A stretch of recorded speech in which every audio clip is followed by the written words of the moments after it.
My face currently feels like I've been run through by Tom Stewart. Puts it to the top of the square. Oh, beautiful little fist in there by Dale. Crucial centimetre moments. He definitely has a bit of the Belcho spirit. As I have a bit of the Belcho spirit. Hello everyone, and welcome to the very special Round 24 and AFL Player Association Awards episode of The Back Pocket. We're here in our finest track pants. We are. We're dressed about as respectably as Luke Ryan. We're expecting to win many awards tonight. My name's Alistair. That's Jack. I am. How you going? I feel like Terry Wallace in that clip, the old spew up moment. Right in front of me? Right in front of me. I vomited on myself and walked around the parking lot. All of the above. Boy, there was an All-Australian selection tonight, and if you're taller in Queensland, get fucked. That's basically, I think, what the consensus was. If you've tuned in before, I really hope you have, because this is the last round of Scarlett Silvagni medal voting, and someone will win it. Yeah, and we're going to read through every round's worth of votes. God, could you imagine? We're doing our own Brownlow. 5 through 1 as well. 5 votes. C. Wilkie. Is that Cal or Callum? Anyway, defenders votes. So we're going straight into votes? Straight in. Who is your one? I don't have my votes in front of me. I'm looking at the All-Australian team. My one vote is to James Sicily. James Sicily. Just one vote for me. Didn't make it in for me. Well, there's a couple of players in that game I could have given his votes I've got Sicily, Weddle, and Scrimshaw. someone else, Scrimshaw, all in my special mentions. Yeah, so Sicily had 24 disposals, 18 kicks, 662 metres gained, 8 intercept possessions, with 3 of them being marks, 8 score involvements from half-back with 7 rebound 50s, and he won his only contested one-on-one. And mysteriously just wasn't at the event tonight, despite no one knowing beforehand who gets selected or not. So really good game from him, despite the shit opposition, but they did exactly what they needed to do to get. They did, yeah. They wanted the percentage. They got the percentage. If you win 170 to 46, it's a good spot. It's a huge win. My one was to Logan Evans. Fuck! Yeah, Port. Logan Evans was really good. We talked about it while watching that game. He was, and you were cheering him on.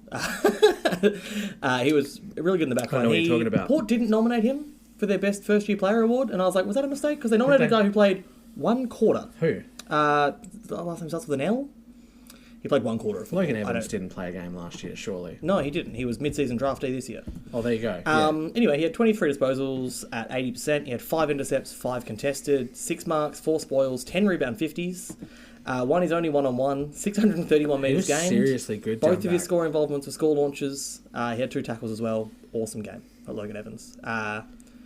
Did what was needed as well. And probably my biggest miss in fantasy all year. Yeah. I saw people with him, and it was just Beth got him as always. It was the round where Kynan Brown and 3 other players all debuted. Yeah, I picked up someone crap. I had Charlie Dean to sell on my backline too. We both missed on it, but some people picked up Logan Evans, and he was scoring like 90s consistently. Yeah. So my 2 then, and I feel like if they weren't playing West Coast, this would have been a much higher vote. Jack Henry was my 2 also.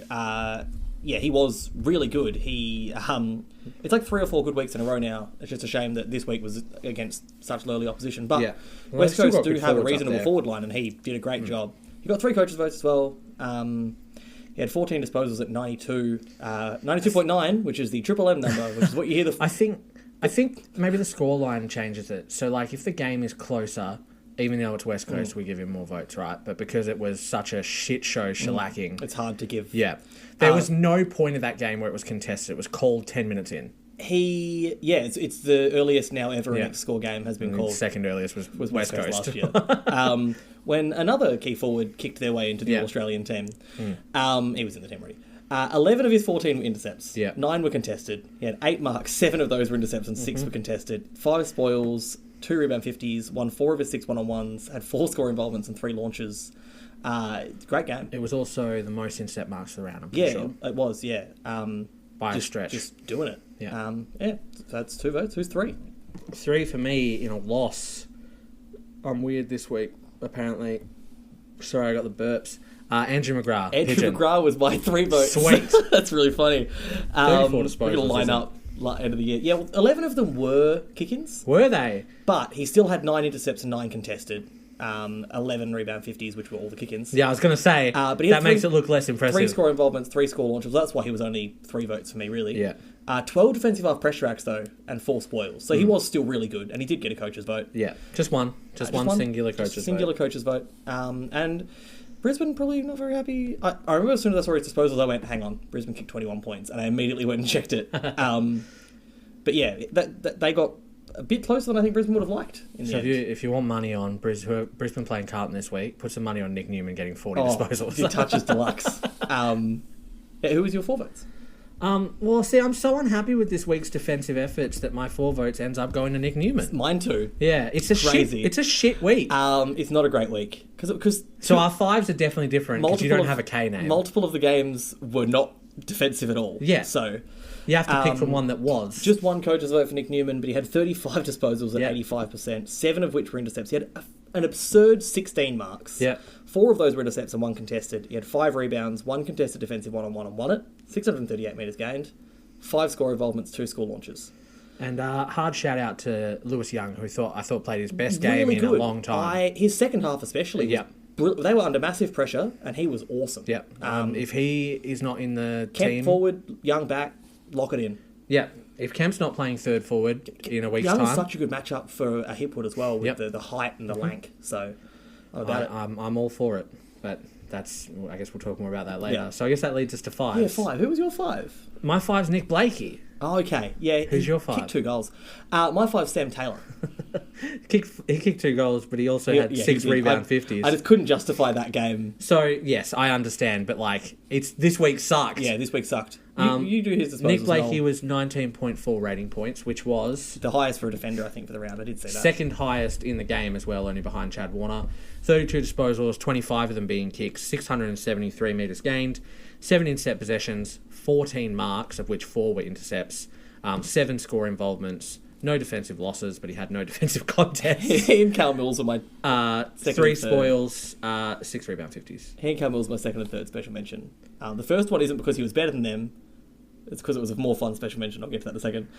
Sam Taylor had 15 disposals. 11 of those were intercepts, 8 contested, 5 marks, 3 intercepts. He had 8 spoils, 3 rebounds, 10 defensive half pressure acts, and 5 tackles, which is amazing for a big man. And I think the only one of their talls, which he didn't play on, that kicked multiple goals was Norton. Yeah, I was going to say their tools didn't pop off. GWS's backline was good. It was just that Bulldogs dominated them in most Midfield, other aspects. And Lobb and Jones were good again, which is a strange combo. That's got to be the weirdest back half combo. My top special mention is Liam Jones for having 9 spoils, winning 2 out of 2 contested defensive one-on-ones, and having 5 disposals. That's very I funny. wonder how many of those spoils were his classic. Definitely could have marked it, but double-fisted it. And then Harris Andrews, Josh Battle, Nathan Broad's second half specifically. I and really Josh wanted Draper. to give Josh Battle votes, but when you looked at his stat line as opposed to what his direct opponents were doing, it that was couldn't what justify it. And then Josh Draper, I also thought was quite good. Yeah, I know you're a big fan. He did some things again where I was like, oh, he looks like a good footballer, and then Port just ran away with that one. But They named all Australian umpires. They did, yes. How That was quite strange. fun Where's Nathan to watch. Williamson? Stevic got it, and I genuinely think Stevic's a good umpire. So it's it is what it is, I Stevic, guess. Barlow. So that means that winning a tie Is. for the Scarlett Silvagni medal is Wiedering and Collins. So it should be the All So Australian. the All Australian backman and the should have been All Australian. It should have been the 2 key defenders on the full back line, and then just behind them, Wilkie, Andrews, McGovern. So Did anyone from the top 5 score this week? no one from the top it's a long way down. It's Hold the on. most anticlimactic. 10th scored. Last year it was and the year before, Sicily and Barris storming home in the Stormed last couple home. of years. McGovern almost got there last year. It was a crazy time. This and was then a pretty shocking year. this year it's a spread. 34 being the top. I think 51. It was last 50 year. both times, wasn't it? So it's Sam Taylor scores at 11, and then it's a depth before Andrew McGrath. I think is the next highest. Well, That's crazy. In 20th. So roll through the top again. So the top 10 Yeah. is Wiedering and Collins tied for first. Yeah. Wilkie and McGovern tied for third. Yeah. Harris Andrews and Zach Guthrie tied for fifth. Zach Guthrie had a really good year. Had a really good year. Pearce and Lever tied for seventh. That's crazy. No, hang on, not anymore. Sorry, Jones is also tied for third. Sam Taylor, not sorry, Jones. Sam Taylor's tied for third with Wilkie and McGovern. And then it's, tied for 6th, Andrews Guthrie. Yeah. Tied for 8th, Pierce Lever. Jones in 10th alone. So, I think Wilkie is one of the biggest All-Australian snubs. Yes. But I guess congratulations to Sam Collins, our boy. Finally and Jacob got Wiedering, it done. my boy. Your boy. It's so funny that, the last couple of years, we've been like, man, it's crazy Wiedering and Collins just can't do it. And this year, they really did. You missed it because you were frantically getting dressed, but when Wiedering was being interviewed... I will watch the interview later, but please tell me. His spot, how he did the whole... He's like, well, I've been told... by your coach specifically that the main reason he thinks you deserve this spot is that you are the best contested defensive one-on-one player. He said, how much of that is part of your game? He goes, he said, I'm paid to punch the ball and I really like doing it. And I was like, my boy! I was like, that's it! It's true, and I feel like... so good. The stat is, the best defenders have about 20%. So I lose 1 ran in the numbers 5. the other day. It was people who had less than 20% with more than 25 contests and enough intercepts and spoils, more than 5 intercepts, more than 5 spoils a game. And it was just... Wiedering, Collins, Moore, Andrews, Wilkie. And is Wiedering the only one under 10% for loss? I think he ended up at 11. Okay. Yeah, but I think he was the only one under 15. Yeah. So it's a big gap. It's a gap with how good he is with the one-on-one, which is why I think it's crazy that commentators, specifically Jonathan Brown and Gary Lyon, get on his back for not being the interceptor when he is the lockdown key defender in the competition. I was I put out our one stat team today, and someone went, "Oh, it's amazing that Moore's here." And I was like, "Yeah, Moore's season has been criticised compared to his other seasons. Yes. His base stats, if you just look at them, are among the best key defenders in the comp. He's just not been able to play." And that's not even down to him, it's down to who's around him. Exactly. And you can say the same of Wiedering this year when he's had his down games, is when McGovern's been missing, or it's been him injured playing with Kemp. And it's the same with Frampton, right? So both of them, even though Wiedering made All-Australian and fucking ended up tying for this medal, probably was better last year, let's be honest. Yeah, I agree. Same as, to be fair, Gawn, the reason he was being talked about as maybe not All-Australian ruck was being compared to how he had been in other years. Yeah, how he had been. Bont was the captain, right? Bont was the captain. I was surprised Gawn wasn't, considering they normally love to give it to the guy with the most blazers. But yeah, I think it's Bont, captain, Cripps, vice. Yeah, so Merritt not even in the team. If those two made the team next year, Cripps would be captain, and if Merritt was in the team, Merritt would be vice. Crazy that he wasn't. That's how they rotate. People it, right? like Merritt could be All-Australian captain, not even picked. Yeah, that's a bit of a bum. Harris Andrews, though, took out our stats award, which looked like for a while it was just becoming the James Sicily award. He did come second again this year. I forgot that we did a second award. Yeah, so it's the one that I just do. It's just raw data. So I ran through all those today, copied and pasted them into the spreadsheet. And Harris Andrews way in front. Zaid said earlier about him missing out on Australian despite being statistically the best in every metric if you want to look at it. He's 28 ahead of Sicily, and Sicily's 7 ahead and then 1 ahead and then 4 ahead down the ladder. So it was Harris Andrews 1, Sicily 2, Whitfield 3, Collins 4, Barris 5, which feels like a pretty decent list. And then I tried to run a different version of it, which I'm not sure if I like or not, but Jeremy McGovern won that one. But it also saw Tom Stewart in second and Nick Vlosten in fourth, and I wasn't sure about that list. So just used the traditional calculation method that I've used for the last 2 years, and Harris Andrews. So, side note, the AFL has their article up about the All-Australian team. I bet they do. And they have a poll of who is the unluckiest to miss out. So Collins. there is a leader on 20%. Who do you think it is? Tyson Stangle. Not even in the list. Massimo D'Ambrosio. Second and 18%. So Charlie Curnow, 20%. Oh, of course, yes. D'Ambrosio, 18%. I'd already forgotten he didn't make it because he just should have. Zach Merritt, 17%. Sherry, 15%. Andrews, 13%. And this is how you can tell people don't watch footy. Sam Collins, 3%. People don't watch Gold Coast games. I don't blame him. Here is my summation of... Not in my words, in his coach's words, of All-Australian back pocket Luke Ryan. Let me press play and we might be able to hear it. There's no doubt in the seniors on the weekend that guys were worried more about how many possessions they got than how they competed in the contest, how they pressured the opposition and how they defended. That's not what I stand for as a coach.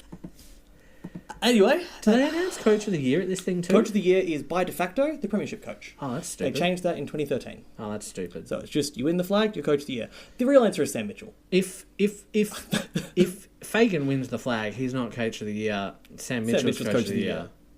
And if he's not coach of the year, it's Chris Scott for getting the best out of that fucking dreadful midfield. The fact that they won any games without Dangerfield in there is... And then I guess fourth is Horse. Yeah. Third it would be in my approximation, sorry.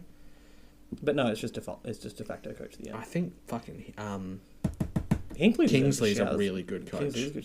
Most of the coaches this year in the top 8 have done a great job in different forms of adversity. Like, Hinkley got booed off the ground by his own fans at one point this year, and then they lost 2 games for the rest of the season and finished second. Yeah. Scott was well and truly not expected to make finals this year. Mitchell was picked by a lot of people bottom 4. Or just last. Yeah. Dane Barrett. So, yes, your All-Australian defenders, while we're kind of on the topic. Yeah, might as well. Luke Ryan, Jacob Wiedering, Nick Blakey, Zorko, McGovern, Houston. The Blakey, Zorko, McGovern, Houston was what I think we picked when Scrimshaw wasn't in the squad. I think we're bigger Scrimshaw fans than most. Yes, I think we are. But to be fair, the AFL website had him in the initial players you could pick from. They had like 800 players in there. They did, but it wasn't until the selectors changed the list that Scrimshaw got cut. But yes, no Andrews, Collins, Stengel, Horn Francis, Sheasel or Merritt. Horn Francis, not even halfback elite Nick Martin. I'm a Whitfield guy, sure. But if it's getting to the point where we're picking players on the bench, and they're clearly not picking them by position because they were all midfielders, Horn Francis had a better season than Whitfield impact-wise. So if I'm just picking a bench guy, I'm picking Horn Francis. I don't think Horn Francis has done enough to be All-Australian, personally. I had him All-Australian, but that's because I tried to pick an actual half-forward. Silly me. Instead it was Warner and Heaney. Heaney, you can argue, plays forward sometimes. Yeah. Warner is not a half-forward. No. Dacos is not a wing either. So, AFL Players Award, Bontempelli. Went to the best player in the comp. Sense. What a shock. Dacos, Coaches Award. Also one of the best 3 players in the comp. Rising Star Dempsey, unanimous except for Mahoney. I think if it rotated and the Best Captain Award, which also went to Bontempelli, went to Cripps, the best 3 players in the league would have got an award. I said to Beth immediately, all that needs to happen now is Cripps wins the Brownlow and the 3 individual awards went to the 3 best individual players. And best first year player was Reed, which is probably fine. Debatable, but... I felt like I'd wished real hard on a monkey's paw when Gawn's name got called out after I'd spent minutes stewing about Ryan's name getting called out after being like, if fucking Jerry makes this team, it's being picked on fantasy points. And then Gawn made the team, but Ryan made the team. I think the biggest thing you should be mad about is Stengel. His highlights package was weirdly shorter than the other defenders. Just a bunch of loose marks.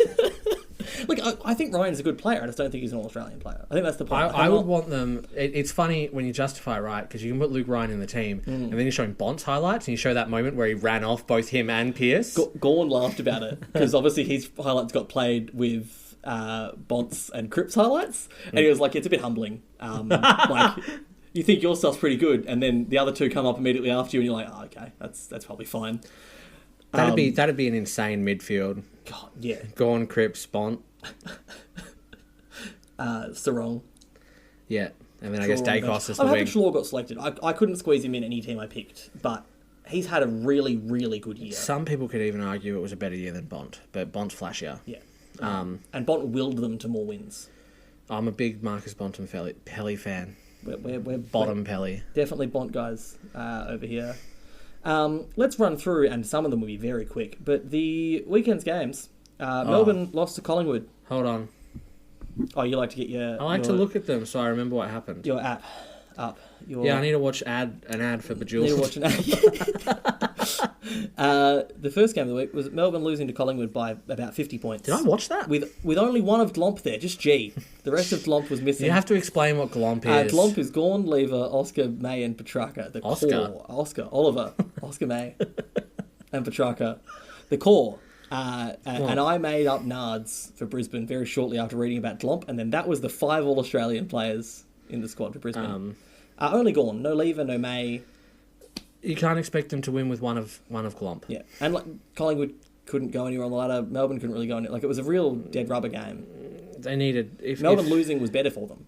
They have pick 5 now. And they might also have pick 3 and 7 and 9 and 11 after everyone leaves. Hawthorn beat North Melbourne by 124 points. Is that the biggest win of the year? It's the biggest win of the year. North should be ashamed. Yeah, really because bad. those two teams at round 5 were neck and neck. And Hawthorn pumped them then. That was And the they game pumped them even harder now. when everyone was like, oh, this could be a danger game for Hawthorn, and then everyone went, that was when Hawthorn's season turned around. Yep. North are no better than that they started. I could not believe that the Fox Did Footy they summation sub out gave Archer them in that game as well? I believe so, yeah. Yeah, sorry. The Fox Footy summation of their season gave them a D. I don't see how you having less wins, a worse percentage than last year, and going absolutely nowhere can be anything but an F. The biggest benefits are Sherry proved he can be their number 1 ruck. Yep. That's sorted. So McKercher off halfback, good. McKercher looks great. Sheasel on half Sherry's forward, great. good. Sheasel looks great. Wardle looks great. They won the same amount of games. And I think Jackson Archer has proved that he can be a lockdown small defender, which is, small forwards, the hardest position in all of footy. It is. And if they have that for the next 15 years... we're sitting here making a podcast that basically spawned from that, the love of players like your Jed Buse and your Jackson Archer types. He did get subbed out with one possession, though. The fact that had they not had that free kick against Yo, they finished bottom. Yeah. Below the Richmond. most decimated Richmond team that I've maybe ever seen. Apart from COVID West Coast. It's a really bad year. Geelong beat West Coast by almost 100. Yeah, it's a shame that Jeremy Cameron couldn't get his 10. I love a 10. He had a laugh about it when they were interviewing him, and he said they got to half-time, and Scotty said, there's 6 other forwards playing today, Jess. He said, I should maybe pass it around a bit. Nah, fucking go for 10. There was a couple moments where he let Neil have that goal and Stengel. I understand the team first mentality, but when do you're it, that far Jess, up against West Coast... Kicked 9-1, you've never kicked 10. Yeah, he could have done it. 10's a rare club these days. Shannon Neal turned a handball at 2 at one point, and Cameron ran off. If I was Shannon Neal, I would have refused to Just kick stop, it through. do the Hawkins, stand there and Yeah. Yeah. Hawkins would have if he was Shannon Neal needs his spot. Yeah, it's true. Because And if Tom Hawkins gets fit... Can't do it. He's out of game fitness. He can't do it. They might. Richmond were defeated by Gold Coast in a very lacklustre affair. Well, good on Gold Coast for winning at the MCG. It's a shame it's against the worst team of the year. They sure did. They won one away game for the year. It was that one. And they technically won the most games in their club history. Not their best ladder finish, not the most percentage of games, but technically the most games they've won. So I guess, is it a successful season for... No, they were expected to push for finals, and they won one away game against the worst team we've seen in a long time. If they get Daniel Rioli, are they expected to push for finals next year? year? If you get Daniel Rioli in and Jack Lukosius out, I don't think you're a better team. that's more my academy picks. They're pushing Alex Davies out. They're pushing Malcolm Roses out as well. They've got an academy kid they want more than Roses. They're just pushing him away. If Essendon is not... I don't know who's taking over from Dodo, but if Essendon aren't yes. Didn't they already try and take him? I don't know. But apparently he's being told that he should search for a trade because at the end of the next contract he will be an unrequired player. Well, I would be very happy if my team picked up Malcolm Roses. Yes, I think a lot of people would. Yep. Out Jack Martin in Malcolm Roses, done. Brisbane beat Essendon by 20. That was a shit game. But they beat them by about 20 points. I think it might have been 1 goal 14 that they beat them by. Yeah. 1 goal 14? 100%. Yeah. Brisbane. That's going to cost you a final, maybe. It cost you a top 4 spot when you did it against GWS, and it genuinely might cost you a final if you do that against a team that makes you punishes you for it. If they beat Carlton and GWS lose to Sydney, it is that same matchup again, where GWS are running every game way above what they should be kicking because they're kicking so straight, and Brisbane are doing the opposite. And that's the reason that GWS beat them last time. Sydney beat Adelaide in a game where no one wanted to be there at all. Well, I don't know why Sydney just didn't park the bus from selection. They could have just lost. Who cares? They didn't play any. That's not but it was parking just the bus. They should have not played Grundy, or they should have full Ross Lyon. Can you imagine if Blakey did an ACL in that game or something? Just Ross Lyon it. Every top 10 player. That's never. I mean, Ross Lyon technically he hasn't won a premiership, but those games did not affect their finals chances. He did that, then went to Geelong and fucking won. Yeah. So why is Blakey playing? Mills, I understand you want to get the touch in. Why is Goulden playing? Grundy. Warner, Grundy especially, he needs a rest. I know they get a week off now, but why are those players playing? If any of them had done an injury, that would have been fucking horrible for them. McCartan got concussed. Well, concussion's a week, but Yeah, but I mean, McCartan getting concussed. But he missed 4 weeks last time he got concussed. Yeah, I don't know. That's wild to me. Anyway, Sunday games, the good Bulldogs ones. ground out a win against the Giants, ran over them in the last quarter Yeah. in some of the most windy-ass conditions I've ever seen. Those poles wibble wobble. That, who was it for? GWS kicked a goal that just properly, swung. Me. Waitman pre-game were incredible. Anyway, Bulldogs good. Bulldogs really good. Yeah. I If think they can- should beat Hawthorn. If they can not be dickheads for 3 straight weeks, they're a really good chance. But it is the Bulldogs. 4 4 straight weeks? Which would include the last of 5. Be 5 games in a row they have to not be dickheads, which they do struggle at, admittedly.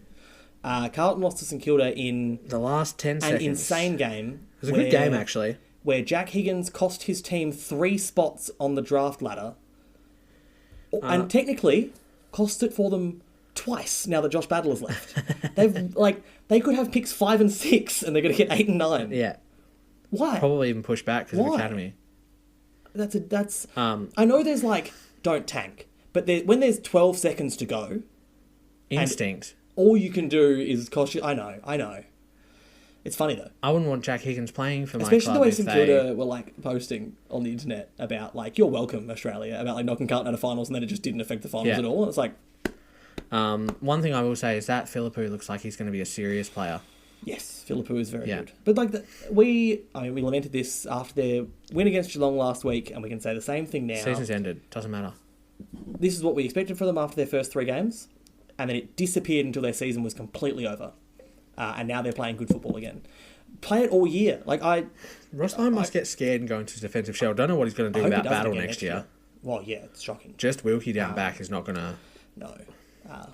Shame they had a guy, I think there's a guy called Tom Highmore. They'll play Sean Makers instead. He's an upgrade on Highmore, let's be I real. like shotmakers. And then Freo Port. Freo lost 4 in a row, 2 home games in a row. Yeah, They were second on the ladder 8 weeks ago.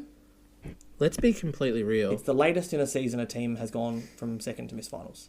Thanks, Freo. I would like to say that it's all down to the fact that for 3 out of 4 of those games, they were missing Darcy and Tracy. Yep. And Alex Pearce. But I would also say that they came up against better teams. The last 3 games in a row, that's also true. Freo played better teams than Fremantle. But Even though Geelong and Port are better teams than Fremantle, when you're playing them at home, yes, that should balance it out. And it didn't. but if you take the best key defender, key forward, and best ruck out of any side, they're going to struggle. Absolutely. If you have Brisbane at home who are already losing at home, and you take away Danaher, you take away Andrews, you take away McInerney, they're fucked. Absolutely. So, But it's just beat Essendon. It's hard to excuse them because of that last centre clearance against Essendon. If that doesn't happen, and losing to West Coast. Also, they should have just made. Did Port need to win that to take second? No. Why didn't they just do a handshake agreement and just stand around? I saw Max Lawton, who does a lot of the online stuff. Don't know on who Fox that Footy, is. He just posted. Don't Port realise that a draw makes finals for Freo and keeps them in second spot? Just do nothing, you fucking cowards. And I was like, could you imagine both teams just kick to kicking? No, that would be the thing. The teams would go, all right, who's our closest to the Brownlow? It's like, all right, Sarong, you kick 10. Like Collingwood giving Dacos the... And Butters, you kick 10. We'll just literally kick between the two of you, fucking stand around having chats. Yeah. It would be such a farce and the AFL would absolutely fine the shit out of them, but who cares? You guaranteed your spots. And no injuries, right? No injuries. Port's lost Farrell for the whole final series. For no reason. For no reason. So yeah, it's wild. As long as Port didn't lose by more than 4 goals. If I'm Ken Hinkley and Ken Hinkley's a dumbass, I would have been right up in the box and go, should we fuck around with this? And then Justin Longwood would have gone, oh no, I'm gonna play seriously, and he would have gone, all right, okay, see ya. He's a wet sock, Longmuir. He seems like a lovely man, but he's very boring. I do like that he's called J-Lo though. That's fun. Good. Yeah. I can't believe he broke up with Ben Affleck again. They'll get back together. Yeah, in 10 years after Ben Affleck gets... Ben Affleck was like, you don't make finals, we're done. He heard that Luke Ryan was making All Australia. He's like, I can't be around this. All right. What else have I got written down? What's your game of the week next week? Mine is Bulldogs Hawthorn. TWS Sydney. Oh, fair enough. I think that's the grand final too. Yeah. If Geelong don't win this week, that's the grand final. All right. Well, then I'll move to a bit. Sorry, same question you were going to ask. No, I was going to say who are your top 4 flag seeds? Oh well, it's Sydney GWS, Geelong, Port. Yeah. So mine are Sydney, Bulldogs, GWS, Geelong. So like it's quite. Yeah, I similar. don't have Bulldogs that high. I think Bulldogs best is the best currently, like in the last back half of the year, but also, as we said, prone to being dickheads. Yeah. So we're being real. First week, we expect Sydney to beat GWS. Yep. But that's up in the air. That's a 50-50, I reckon. We're expecting Brisbane to beat Carlton. Yes. We expect Bulldogs to beat Hawthorn, but that's I'm iffy about. Yep. And we're expecting Port to win. Yep. So all the home sides should win. Which means round 2 would be GWS Brisbane, which at Giant Stadium, you expect GWS to win. And then Geelong Bulldogs, probably at the MCG. The MCG, you'd be on Geelong, I think. I think you have to be on Geelong, which would make the next week Sydney Geelong at the SCG. Which is a cracker, right? That last game was awesome. Yeah. But on form and on home advantage, you have to say Sydney and then Port GWS. You're picking GWS every time. You're picking GWS. They have proved they can win away, which makes... Anytime, any place, free smoke, wherever you want. Wherever you want. Sydney GWS Grand Final. Except for that one time at the MCG. This time different. Which as Playing a far Sydney team. as the AFL and neutral viewers, the best option. But no, not the best, because the AFL needs the one Melbourne team. Why? No one's watching this game on TV. I'm watching that. So we are, but we're dumb. We like football. The average that is debatable. The average person not tuning into that game. The worst one is Port GWS, I think, for for people. Port wanting to watch it. GWS is the worst grand final. That's the worst combo of teams you could have for What viewership. is the AFL's biggest money-making grand final? Geelong Hawthorn. Geelong Hawthorn, probably. Absolutely. No, that'd just be viewership. Viewership Bulldogs GWS, because people would just watch that for them. It's them. But I think, Geelong Hawthorn is your biggest moneymaker. Yeah, Carlton don't have a rival in the race, so even if they made it, it doesn't Carlton matter. Hawthorn is just the two big clubs. Two big Melbourne ones. But Geelong's a 90,000 member club now anyway. Yeah. And Hawthorn is their rival. So it still would be big. God, you'd rush her behind just for fun in that game. Oh, imagine if, whichever team you are, right? No matter, if you're Geelong or Hawthorn, if you're, 6 goals up in the last quarter, you're turning around and kicking it, I would just handball it through. Straight through the middle. And then just look up directly to the camera if you get the spider cam. Where's Matt Stevic? Just look at him. Just stare him down. Did he do 2008? I don't think he did, but I think he's doing this year. On form. He's their guy. Umpire He's the All-Australian umpire. 2008 grand final was umpired by McLaren, Vozzo, and Sean Ryan. Oh, Vozzo, he was okay. Powderfinger, AC/DC. Weird intro. McAvaney, Cometti, Buckley, David Schwartz, Lee Matthews, Tim Watson. I love that it gives you the odds on the Wikipedia page. And the weather. It's 27 degrees. That's strange. They really go all in. I'm just reading Put it on Wikipedia the now. telly. You got more things? I do. Just put it on the telly. Who the fuck is Rick Ladson? I don't know. He's a premiership player, Jack. Is he? Who are you playing for? Hawthorn in 2008. Rick Ladson played 125 games for Hawthorn on halfback. Was that his last one? Was that his last game? He kicked a goal that was widely regarded as having sealed the game for the Hawks. Oh, good. Yeah, I don't remember that. I thought Chance he played through to 2011. Chance Bateman did that. That's my memory of that game. Bateman and Dew kicked the goals that won the game. And then I saw Bateman at Subway 3 years later. Yeah, you Chance Bateman. I am Chance Bateman. It's the funniest thing I've ever heard someone say. I am Chance Bateman. It's the fact that he said it third person professional. I am Chance Bateman. Yes. Don't even know what he ordered. Melbourne is rough right now. Yeah, I guess we should talk about that. But today, Kate Roffey, who is the club president, went on the radio to try and address the Cosy and Truck stuff. And she revealed she hasn't spoken to their almost dead star midfielder since he almost died. Which is where I want to start off with. She said, I've been in intensive care. I know what he's going through. It's terrific. Okay, sure. Cool. You haven't spoken to him. Eddie Maguire, through that era of Collingwood, was touch base with every player. I heard a funny story about Dane Swan when he thought that... He was like, oh no, what have I done? And his pub pub was on down. fire. Yeah. She's like, we're sitting there working with him to find a way through this. And it's not a standoff. You're not working with him. No. You haven't talked to him yet. Yeah. my biggest thing about this is whoever is... Gary Pert's doing damage control. Yeah, is it Gary Pert? Yeah. Whoever Gary Pert is paying to do fucking sniping pieces on Petrarca, saying he's only doing it for his image, or, he's a schism in the player group. If I almost died because doctors sent me back on the field. He almost fucking died. If he'd taken one hit, and we said this on the podcast, shout out to the Collingwood players who looked at him and went, "You're clearly not okay," and just refused to, and just didn't bump or tackle him. Yeah. I went back and I rewatched that whole quarter. Yeah. He is fucked. He's like grey. Alien grey. Yeah. And Collingwood players are just sort of skirting around him. His fiancée got called at 3 a.m. saying it's 50-50. Really? I didn't know that. Like that was how fucking grim it was. Can you imagine if Christian Petrarca had died because a club doctor sent him back on the field? That club would be fucking shut down. Yeah. Yeah. And Alex Neil-Bullen's leaving for personal reasons. Because Pickett's asked if he could be potentially looked at for a trade for personal reasons. No one's leaving because the club's a shit show.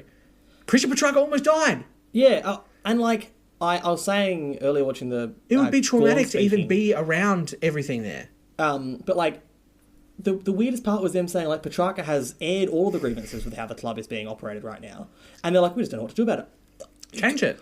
That's what you're paid for. He is a top 5 AFL player when he's fit. And we said this earlier, he might be leading the Brownlow when the buys start. Or like top 3. I just said we talked about it. Like, and then he almost died. And the other thing that we're talking about the trade value is like people don't know what he's worth because he almost died. Like, who knows how good he will be now? If I'm Melbourne and this is realness, I want the drama gone, and I would trade him for unders. Mm-hmm. Just to like get $1 million off your books, happy? Trade in a key forward. Yep. Take a first round pick this year or next year, maybe a player for sweetener. If anyone has a key that they can spare, just do this to Josh Shackey. Yeah, but like, let's have an example. They don't have a key forward. I was going to say Collingwood don't have a key that they could spare. That's their biggest problem. Carlton have keys, but they don't want to spare them. Fremantle don't really have spares. You're not getting Tabner. That's the thing. Melbourne's 31. Melbourne's patchwork forward line, while it worked, Ben Brown's premiership player. Remember that. Like Brown and McDonald. McDonald, Shackey, they're not number ones. If you get a number one in there and you have Van Rooyen playing as well. Melbourne were going out straight sets in the finals that one time and they played Shackey as the second ruck forward and Grundy sat on the bench as the sub unused for the entire game. Didn't Shackey get used as the sub in a final and didn't get put on and they lost? That's right. They didn't play Grundy and they used Shackey as the sub unused. And that's right. He did not play. Incredible areas. And now Grundy's on track to be Premiership ruckman. Halfway through the year, he was going to be All-Australian. He just needed a rest and they just didn't give him one. Loads of times. So, yeah, it's such a weird time at Melbourne. I think they should trade him. I don't know where. Fuck it. Send him to St Kilda. But if you lose Petrarca, Oliver, Pickett... They're not losing Oliver if they lose Petrarca. I agree, but like if you lose all of them, that's damage control. Max Gawn is putting the work into Oliver that they're not putting into Petrarca. Yeah. I think it's very clear that they are happy for Petrarca to go. They just want the right pick for it. Yeah. They don't want to lose Oliver. Oliver's younger and more influential. Yeah. When Oliver's on, we know what he's like. Yeah. Gawn has been like a poor guy. It's not his job. But he is doing damage control in the media. He did again tonight. I was saying like it was so important for him to be there and be funny and like humble and like just Max Gawn as the face of Melbourne tonight on the awards night, because everything else coming out of that club right now is a shambles. I don't know how Roffey can keep her job. I think that's almost untenable at this point. She was so keen to spruik the flag when they won it and be the face of Melbourne when they won the flag. And then as things have gone bad, she has been missing. And it wasn't until she was on radio the other day until we heard from her. Whereas Gary Pert, at least to his credit, has been out and addressing shit and whatever. But Mick Bolthouse didn't notice it though. He was like, I can't believe we haven't heard from anyone. Mick Bolthouse seen our He doesn't watch any football, and then he gets on the radio. Is he a defender? No, he's a small and he writes for the West Australian, which to be fair, he's about level. Yeah, anyway, Melbourne, horrible stuff. The AFL showing its usual disregard for the AFLW. Yeah. And also for New South Wales-based fans and teams. As we know, the AFL was worried about the Sydney crowd on Thursday. Sydney fans agreed with that part. Like, Thursday night it wasn't going to fly. But instead of putting it on Friday, so first and fourth would still get the extra break like they're supposed to, they moved it to Saturday to try and avoid the Sydney Derby in the NRL because they didn't want the TV numbers taken away in New South Wales, which meant that they got to put 2 Victorian teams, the MCG, on a Friday night. But the night that the Bulldogs women were supposed to be doing the grand opening of Whitten Oval, which they've been marketing like all winter long as like the big opening game for them, and they were like, oh, maybe you shouldn't put the Bulldogs men's and women on the same night, especially if you're trying to promote women's football. But that's okay, because now they've just moved it away from Whitten Oval, and they've made a curtain raiser for the final, which is sold out, so none of the women's fans can go.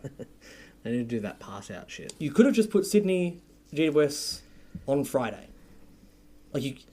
Why are we even doing a Thursday game? Yeah, I agree.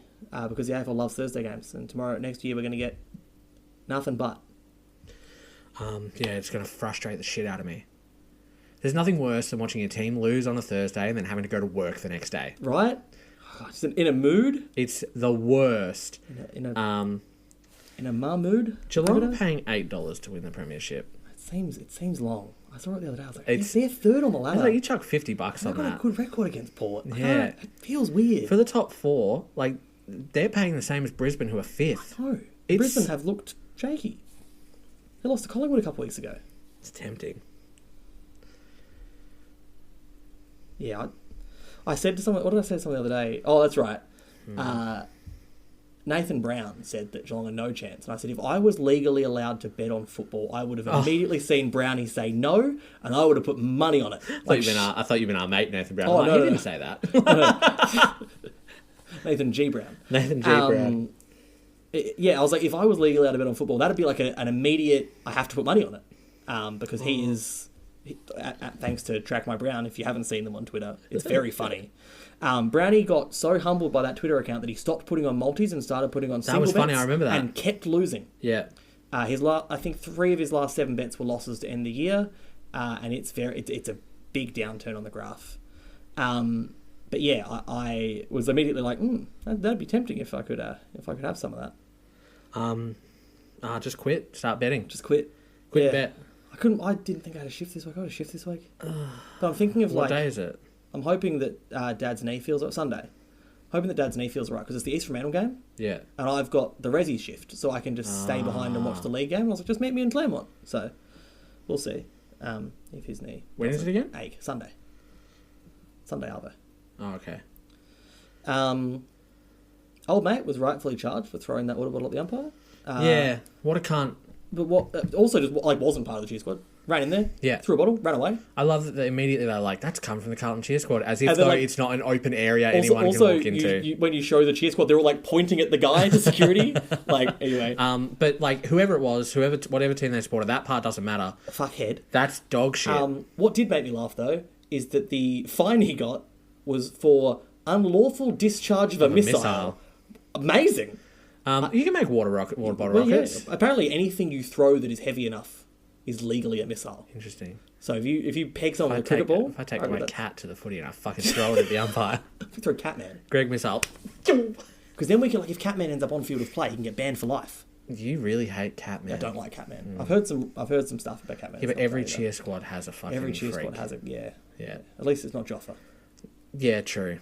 And I would take Catman over When the Saints Lady. She's fucking annoying. There's a guy. I don't know if he listens. I know he follows us. But I see him every now and then because his bio makes me laugh. And he's a Geelong fan, and his bio on Twitter is, "I'm the guy who sits behind that screaming mole at Cardinia Park." And I was like, I know the one, because you hear her on the broadcast. Screaming mole. That's very rude, but way to identify where you sit, right next to where the cameras are. Back pocket reigns supreme in footy tipping. 1 and 2. Yeah. My money. You had 140 or 139, which is better than either the Age or Fox Footy. And Damien Barrett. We beat whatever their show's called. Round So Far. The other one. Access All Areas? Access All Areas. We beat Access All Areas. And Sarah Black was like, how do you do so good? He's like, I just pick Geelong every week. I won the tipping picking Carlton every week. I didn't pick Geelong every week, and I should have. You got to pick your team every week.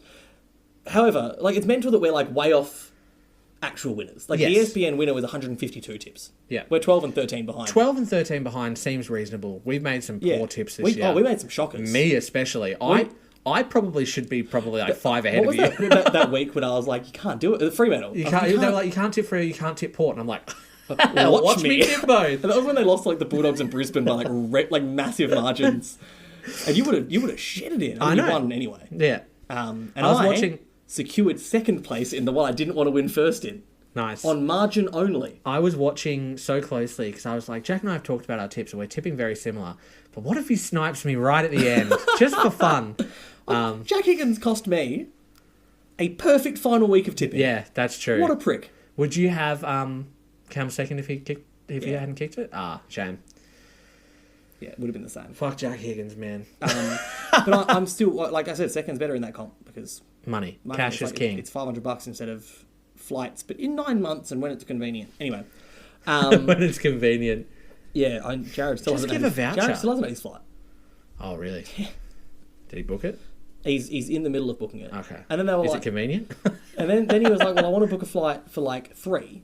He's like, can I like pay for the extra? They're like, oh yeah, like we'll like do it like a transfer of the whatever, but then you have to pay the transfer fee. And I was like, are you fucking kidding? What the fuck?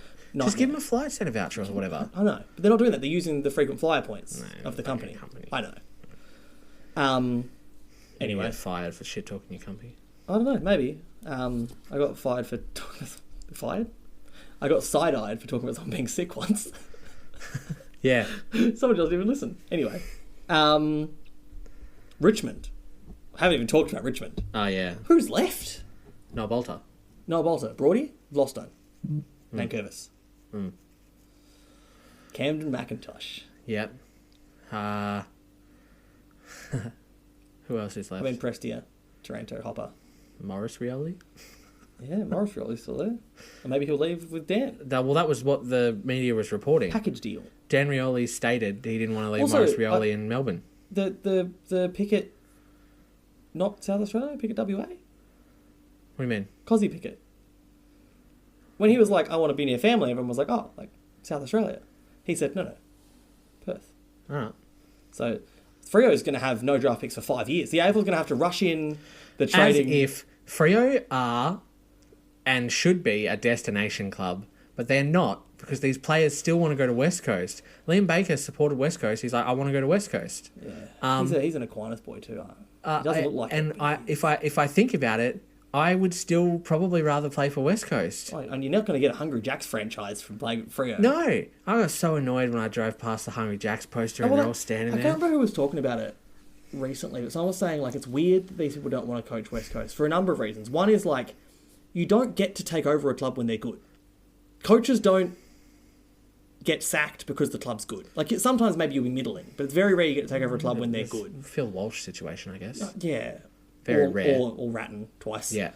But like West Coast are a massively rich club where you will have endless off-field support. You will be paid $1 million for 3 years. Right? Just anyway, but also like we've seen the media coverage between how they treat Fremantle when they're doing okay and West Coast where they're doing terrible in this state. West Coast are pampered. Like West Coast have still been getting flattering headlines all year. Freo missed finals by half a game, and they got like. Well, they put that back page with the chokers, but they all had Joker makeup on. That's funny. Holy shit! And I love when They hadn't even missed the finals yet. Fremantle lose, not even to GWS, and they'll just post a big picture of Jesse Hogan nearby, like, remember you had this fucker and now he's one of the best key forwards in the league? You fucking Or, like, chumps. or Luke Jackson, yeah. when they like put out a dollar figure for his disposals. And that was like 4 rounds into him playing there? Yeah, be West Coast coach. You'll probably have a great time. Historically, they all have, except for Ken Judge. Sorry, Ken Judge. Everyone but Ken Judge has had a great time as West Coast coach, and they've all won flags actually. Probably not their inaugural coach, who I think was Hardy. I don't know, but Malthouse took over, won flags. Worsfold took over, won flags. Simpson took over, won a flag. Yep. Like historically, West Coast is a good place to coach. I Reed's good. They've got. I mean, Don Pike, as far as camp, should be good for administration. I think they have the money, and You will be armed with picks. one, not one, Three. two, Three. North finish 2 games behind them. whatever they get for Barras. Yeah, they'll have 3, 10. So that'll. I'm guessing 10 for Barras, but Let's maybe they'll just get two first. One probably. One. So you get 3 and 10 to Yep. start. They've got pick 30 You've got something. Reed. You've got what's his name? Missed half of this year. Huh? Hewitt. Hewitt and Ginby. Got Got Hoff down back. Hoff. You've still got The main McGovern. problem is You've still got whoever Waterman. You've still got Allen. whoever takes over is going to see further decline. Because next year, even with a fresh coach and a fresh game style even, they're Yeah, not going to be better off. I mean- Tim Kelly's going to be a year older. Elliot Yeo is a year older and injury prone. Like historically, they do. say, like, Allen's injury prone. McGovern's injury prone. The coach who oversees the rebuild doesn't see the flag. That's typically how it Yes. goes. So, but like, you got to cut your teeth somewhere, right? Like, is that not what you want as an assistant coach? Like, I was talking to I'll do our it. mutual friend, Brownie. We both agreed that in some capacity, maybe not even head coach, they should look at getting Brendan Bolton in to teach that team how to defend properly. yeah. Oh, because that was Watching them against Geelong? Carlton second half and Geelong whole game. horrible. Like, I at one point I just said, like, has anyone on West Coast team thought about not running directly at the ball carrier? It's At any point. It's as much as Brendan Bolton didn't get the wins on the board, he instilled defensive Like, efforts into that team. The amount of like 2-on-5s and 1-on-3s that Geelong won because West Coast just did not have any positioning was bonkers. But Bonkers. wow. Yeah, it's It's like a basement yard bit. hey, That was it could be horrible. worse. They could be North or Richmond. I still think those three teams easily bottom next year. Oh, don't I mean, see I sent North you a the slight rise, I sent you maybe. the Wheelo ratings the other day where it was like the gap between 1 and 15 was the same as the gap between 15 and 16. I could potentially see North fixing that gap a little. The North's core is there. Yeah. Aiden So- core is also there.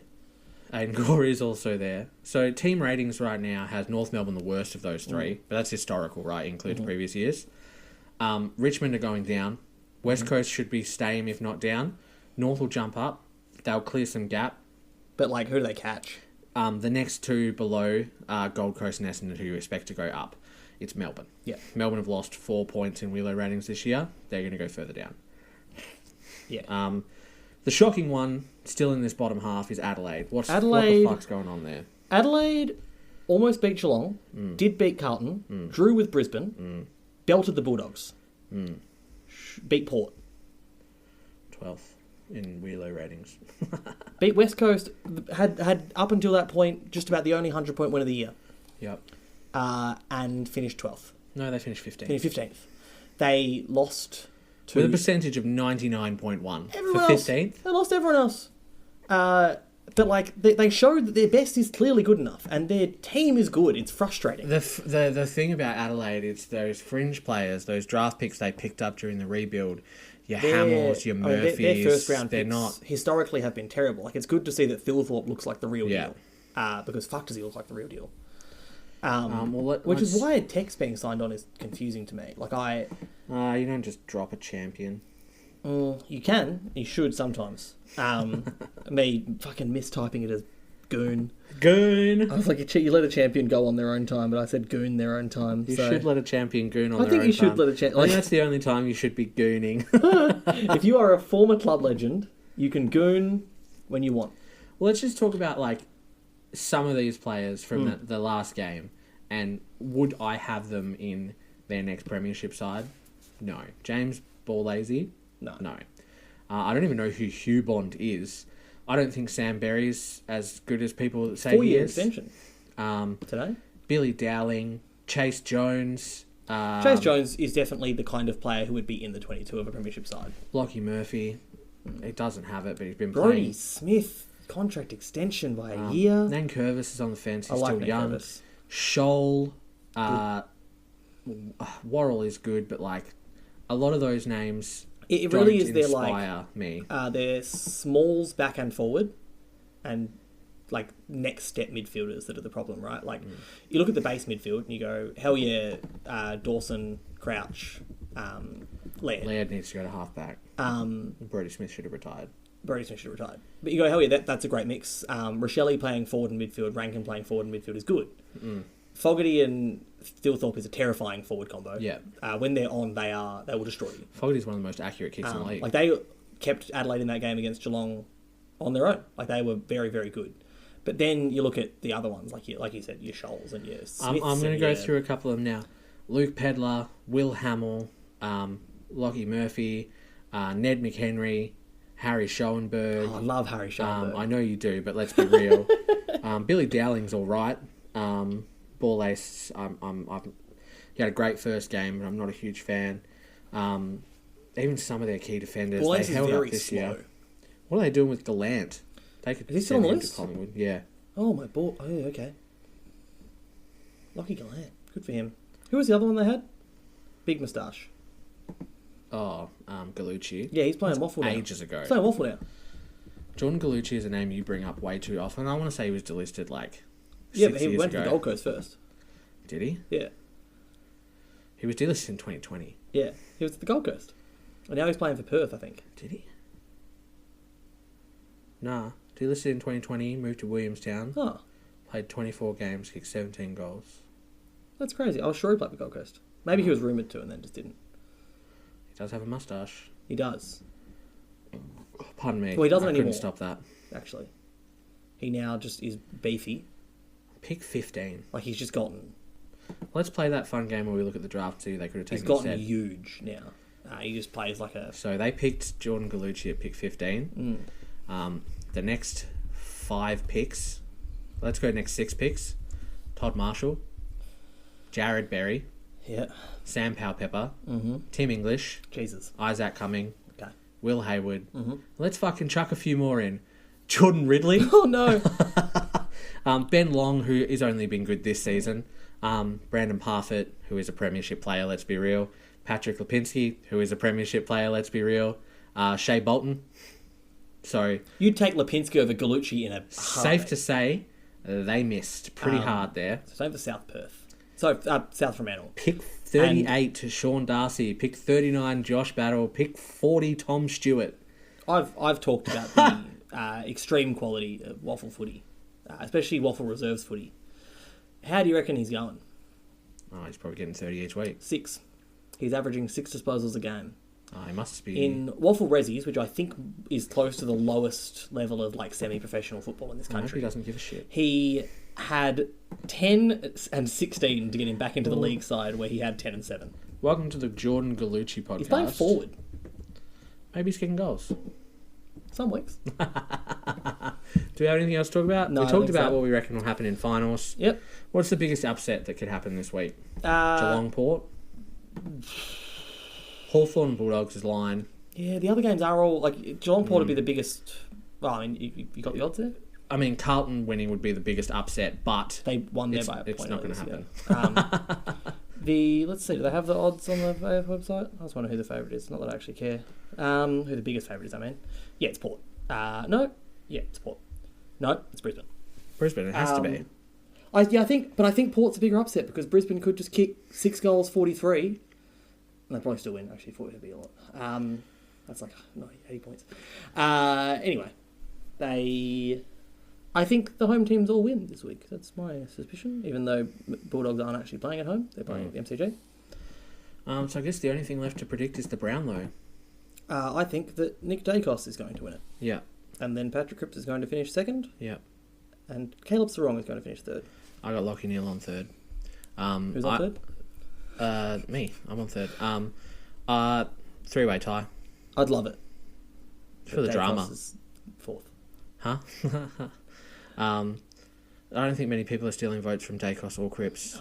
Especially Dunkley's. the way Collingwood have not been great this year, and Dacos has been. Dacos has been insane. Yeah.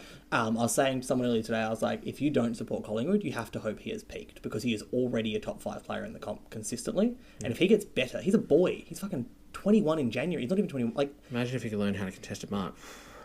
It's such a funny stat for them to bring up for an inside mid. Why does he need to contest it? He's not much taller than me. He doesn't need a contested mark. For reference, Jack's 5'3".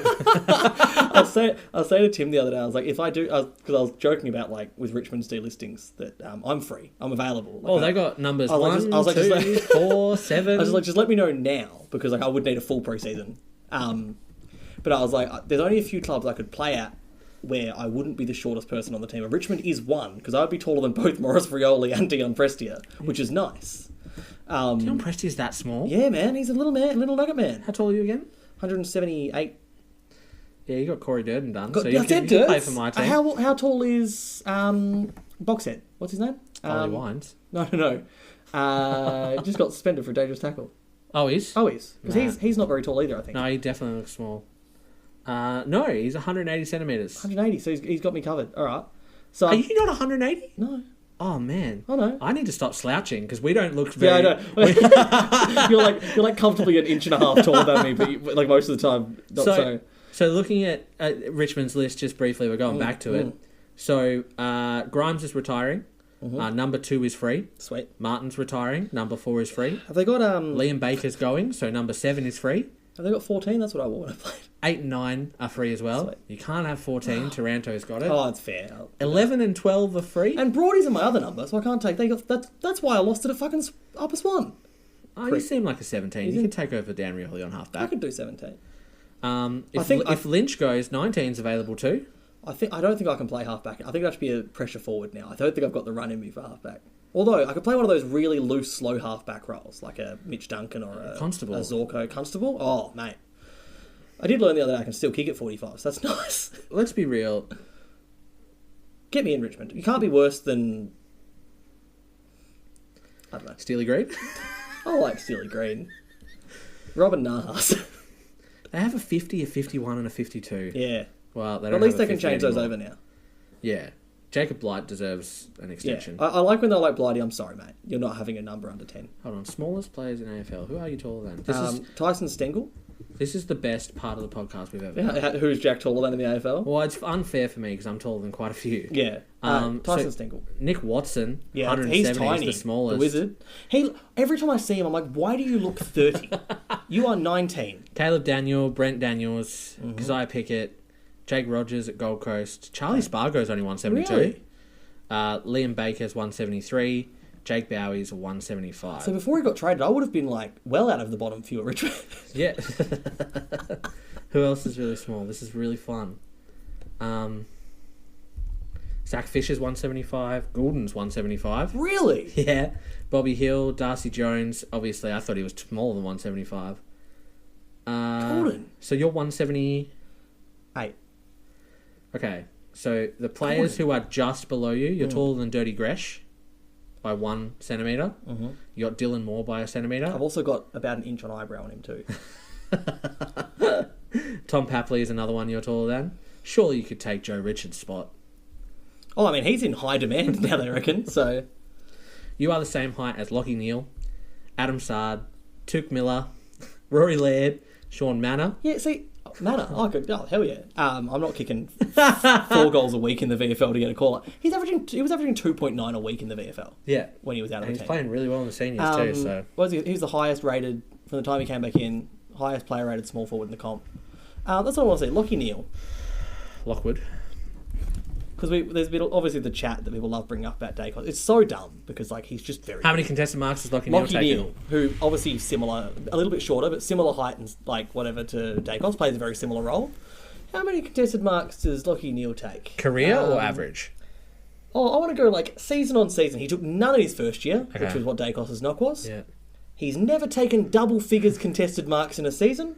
He's taken more than 5 twice.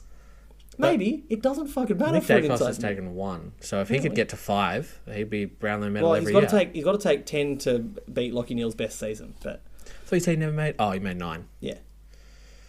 I'm interested... But yeah, like it's not. But also in Lockie Neal's Brownlow year, none, 0. What years did Neal win the Brownlow? 20 21, 23. No, 20... 20 and 23. He's only got 2.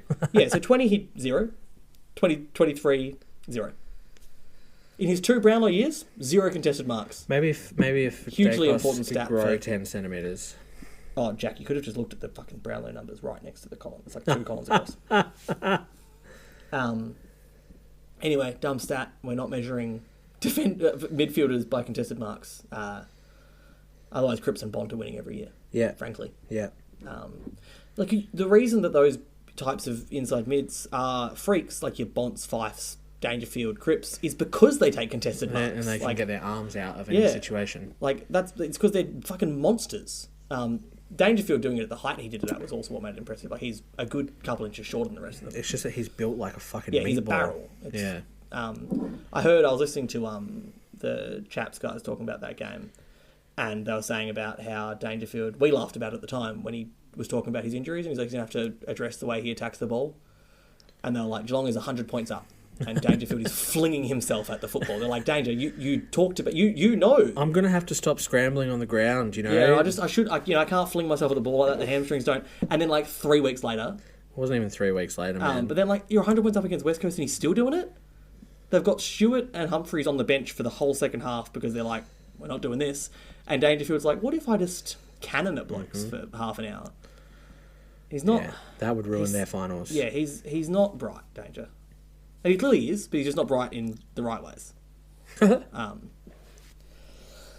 Yeah. And the biggest news of the week, obviously, is that Kane Corns will be joining Channel 7. I love that you are having a full hissy fit about this, and like as if he's not on every bit of media ever. How many years is the contract? How many? I don't fucking know. Is it too long? Is it irresponsible of Channel 7 to sign him for that long, not knowing if he will make it through that? What if he gets a soft tissue injury? Then he'll fucking get Ubered into work anyway. How dedicated is he to Channel 9 if he's already announced he's going to Channel 7? I can't... Is he not doing Channel 9 anymore?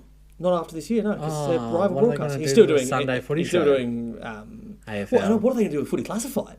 No Ross, no Kane. It's just Caro again. No Brad Scott. They're all gone. Well, you've got everyone's favourite Jimmy Bartell. He's too placid for Footy And Classified. Hutchie. Yeah. And remember they had fucking Chris Judd on there? That was awful. She's losing all of her angry friends, you know? I really like her... No, I don't want to say that. That's sexist. Schutzpah. I was going to say I really like her wig. It's really big. Yeah. She's a lot Caro. But like it was so funny that like on that show, it's the same as Kelly, right? Copying the hate. Yes. Ross Lyon, Kane Corns, and Brad Scott were all on there being equally big dickheads. To be fair, Caro did come out the other day and say that Jamie Graham can't be an AFL coach because he wouldn't be respected because he has tattoos. That's true.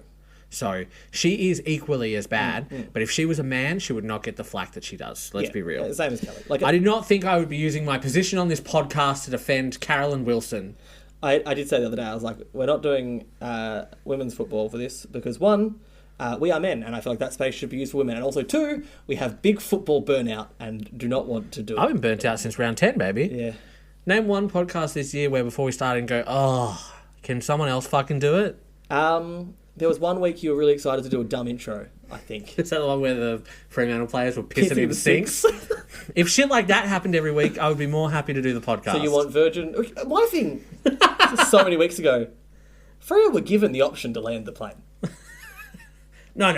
They were like, no, we'll fly back. Sean And Darcy they're will like, piss in they're like, sinks. the toilets don't work. They're like, we'll fly back.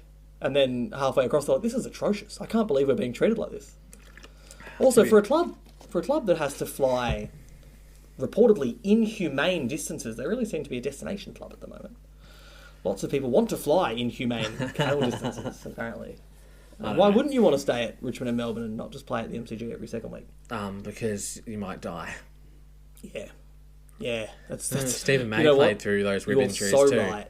When he was nominated for Most Courageous, I was like, that's probably fair. That's probably...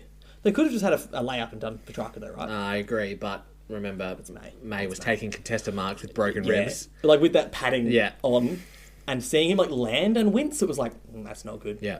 Butters won it, which is funny because it's like... He's crazy. It's the educated man's Maynard winning it. He's insane. Yeah. He's courageous in the wrong way. He is a fuckhead. Like, all of the highlights they were showing was him being a fuckhead. That's, cause like, when Maynard got nominated, I was like, this is funny from Collingwood. Like, no matter what I think of Maynard, it's very funny to not, like, objectively, because of how much it will piss off everyone else. It's like Geelong should have done it. I said it in 2022 when the Stewart hate from Richmond was coming heavy. Geelong should have nominated Tom Stewart for most courageous because it would have been really funny. And they nominated Tom Atkins because they have for the last 5 years. It's always Tom Atkins. Who they nominate this year? Tom Atkins. Did they? Yeah. Oh. Yeah. I thought TDK was a strange choice. Yeah, I was like, Cripps is right there. Plays injured every week, but Cripps is right there. they probably were like, oh, surely he'll just get the captain's award. Yeah, So. yeah. Wrong. Womp. We got womp. 18 of the last 20 votes, and it wouldn't have been enough. Womp womp. Womp, Cripps. He's a gorgeous man, frankly. Sorry we get tonight. Like, he's 6 too foot tall. 5. He's too tall. If he was in this house, we'd be like, ooh. Yeah. I was saying about like Reece Stanley. I was like, if you saw him, you'd be like, oh my god, that's a big man. Yeah. Like he's also large. But then he's like got this smiley face and this like blonde hair. I was out in Leaderville one time, and I don't know how tall he is, but I ran into Andrew Embley, and even at his height and size, I was like, I played that's cricket with Andrew. a big man. Like, he didn't take his AirPods out. he was listening to the back pocket. He bowled really nice outswing. Oh, Scott Selwood was there too. Yeah, Embley was good. I dropped a catch off him. It would have been the best catch I'd ever taken. Like, it wasn't a missed catch, but like, how cool would it have been if I had taken the best catch I'd ever taken off of Andrew Embley? As a wingman, Andrew Embley, 190 centimetres and 92 kilos. Yeah. He's a big man. Walking around with Scott Selwood. Yeah. And I'm just halfway through my pizza like, He's a good footballer. Northern medalist, Andrew Embley. Yeah, who was... I remember Titus O'Reilly years ago saying that we went to like a business do, like invited obviously to the comedy speaking, and Jimmy Bartell was there, and he's like, sometimes you meet a footballer in person and you're like, this is a specimen of a human being. Like, this is a like perfectly sculpted but also like a good looking man. You're like, I do not belong here. I'm like, my pants are held on by a belt. How do you keep your pants up when you perform? I got Tim Kelly. Tim Kelly, oh hell yeah! It's like the Tim photo with John Cena. Who was that? Xavier Ellis. Xavier Ellis. Yeah. Who did I? Oh yeah. I saw They've got Ozzy the Eagle on there. I didn't even notice. I've met Ozzy the Eagle twice. Ozzy the Eagle's Once in Midland Gate. Huh? That has had some owls and Just shit. dock sweet. Did not take a photo with Ozzy the Eagle. Took a photo with the owls. I'm about that. Yeah, you're weirdly into I owls. saw Where's the AFL team? someone decided to once again give Acker a platform. Oh no. He was like, I could fix Melbourne's goal kicking problems. It's like, you cheat it. at golf. You lie to your real estate clients. So I was watching what is it with Andy Marr and Don't look behind you. I definitely don't have a signed copy of Acker's biography on the on the shelf over there. what is it? Andy Marr interesting. front bar, Front bar. and they had Fev on there talking about how he kicked goals, and I'm like, why does no one give this information to other players? Like, it's not a secret. Why don't they just start? In fairness, I saw Jeremy Cameron doing a masterclass on the other day. Had a GoPro on. Yeah. I think it was like Mitch Duncan. We kicked 9-1 the other dipping day, his so toes into moving into media after football. Yeah, remember he kicked that one from the pocket where he didn't fucking snap it on his right, Yeah. and I've been up screaming at him for weeks anyway. and And I attempted to replicate his advice, and I went from kicking 50% from 30 to 40 out to kicking it straight up in the fucking air. It went nowhere. I was like, nah, I'm obviously not doing that. Well, That's did you just- see Fev's advice? No. He said, hold it with your right hand, left hand hovering On the top? Don't touch. Yeah, I'm very much a... Just one hand. Yeah, I guide with the right, but... No, don't even. It doesn't... Don't even touch it with the I left. guide just with the right. But The one I can't... Like, there's some players you're like, Sam Darcy's a beautiful kick on goal. because His he's got kicking such action long is legs. yuck. Like, his foot ends up over the other ear. Like, it's like his right foot He ends up behind his contorted and left ear. pretzeled. And, like, how does he kick so straight? The still images are crazy. It's yeah, it's like he looks like he's in pain. Tom Hawkins has what looks like a beautiful kicking action, and the ball does weird shit in the air. Yeah, Grime-wise, yuck. Yuck. But I can't talk because that's... But it's not how I take set shots. Grime-wise still takes... Like, every kick he does is like that. Who For taught me, that it's boy? just field kicks, because it goes low. Yeah. When you're kicking on goal, you don't need to do that, because you're trying to kick it up in the air. Anyway. I don't know. Jesse Hogan's good kick on goal. He's alright. He stutter steps. He does the Josh I Gordon. hate the stutter step. He's 5 meters out and he's doing the fucking stutter step. Yeah, I try it. It doesn't work for me. It's not my... Anyway. I can't even kick the ball with my foot, Jack. So I was going to say that's been a long one, but I don't know if it has. Yeah, it has. It's probably been an hour. I've just realised that this podcast doesn't, count normally. It doesn't... It's like... I think it's counting the total seconds. We started at...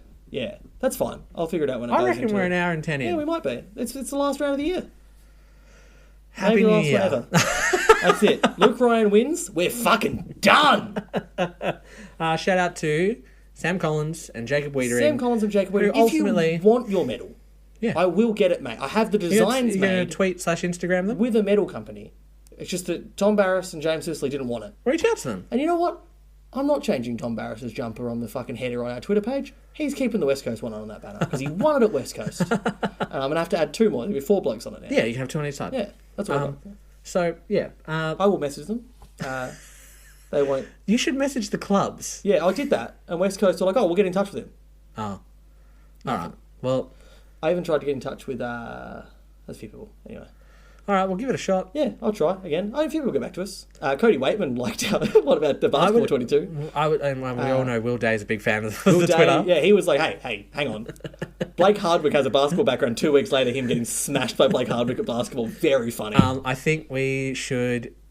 I think it would be very we funny... are followed by quite a few journalists. It's yeah. I think it would be very Pav- funny if we could get a picture of one of the players with a medal. Anna Pav for the West Australian followed by personal today. I was like, hang on. Back pocket's fine. Me. Hope you like seeing someone melt about Geelong once a week. And then quietly delete some of the stupid tweets. Mate, you should quietly delete your whole Twitter. Well, yeah, I should. I really should. I said to someone today, because Emlyn Brees has been soft blocked at the moment. Shout out Emlyn Brees. But I couldn't see their actual tweets above what I was replying to. And I just sent them a screenshot of it. I went up a couple of days ago. And they're like, oh, well, maybe it's a good thing. And I was like, you know what? This app forcing me to leave might also be a good thing. It's the only place that sport shit isn't big footy, though. That's the thing. There's there's Twitter and then there's big footy. You know? You should always try Reddit. I could. We've ended up on there. We did numbers, apparently. Yeah, we did do numbers. I can't. Football Reddit, not good. I'll talk to you about football Reddit off air. All right. But Thank you for listening. Who knows if we will return later? We don't. you don't. Who don't? We don't. You don't. We don't. Everyone have a good year. I hope the grand final I is hope your good. team is good in finals. If your team's not good, I hope GWS wins because that seems to be the bandwagon team. I'm actually happy pretty much any team that's in it. I went through my 1 through 8, and Port's my least favourite in Yeah. there. But even if they I'm win not it, even that whatever. mad about it. Yeah. Top. We're just fucking this format. It's a long, Free format. It's a long one. Top 4 kick-in takers in 2024. All 4 of them made the All-Australian team. Luke Ryan, Yeah. Lockie Whitfield, Yeah. Dane Zorko. No. Ooh. Jeremy McGovern. Yeah. And The Lizard. the Lizard. Luke Ryan had 149 kick-ins. 138 of them are play on. Yep. Well, I knew he was 1 and 2 because I made my 1 stat 22, Yeah. and that's how Luke Ryan Nick got Blakey. in. He just pipped him in the end. Brian just pipped Whitfield. Yeah, by 7. Nick Blakey had 99 kick-ins. 95 of them were play on. That's outrageous. When you can run like the Lizard. Because he's allowed to run 40 metres after playing on Yes. before bouncing it, so it's all right. Why wouldn't you? I guess that's it. That's it. The last I'm thing just on footy Reddit was now. that Luke Ryan got into the All-Australian team. Errol Goulden roasted Nick Dacos. Did you playing see on a lot. that? Yeah, I did. I also really enjoyed... God, there was someone else. No. There was some strays shot. Ollie Dempsey thanked the tribunal. Said, Jez told me to make sure I thank the tribunal. That's true. Yeah, there was a few people having laughs. Bont and Bevo. That's doing what all some those shit. nights should be. They should be Bevo fun. and Chris Scott sitting next to each other. That would have been... If I was at that table, I'd kill myself. And then Sam Mitchell sitting directly across from Bevo, who was about to play, locking eyes with him all night. They were sat directly across this round table from each other. Awkward. And then Howie's walking around with a microphone and a lapel mic, and they're both on. Michael Voss should have invited that kid he tackled as his date. 2 kids. We didn't talk about that, but we're not 2 going kids. to. Vossi tackled 2 kids. This is the end of the podcast. We'll see you later or not. And it's all tied up and tapped back in. Could be a game winner on the line. How clever was that? I did say it was one of the best spoil I've ever seen. To him in the change room as you fall. My face currently feels like I've been run through by Tom Stewart. Revolt runs in, touched up the boot. He came up behind him like a librarian. Puts it to the top of the square. Oh, beautiful little fist in there by Dale. Crucial centimetre moments. He's going to come back. Hear the scream. He definitely has a bit of the Belcho spirit. As I have a bit of the Belcho spirit. All respect to all the defenders out there. It's not an easy job and it's an unheralded job, but they do a bloody good job. So, well done.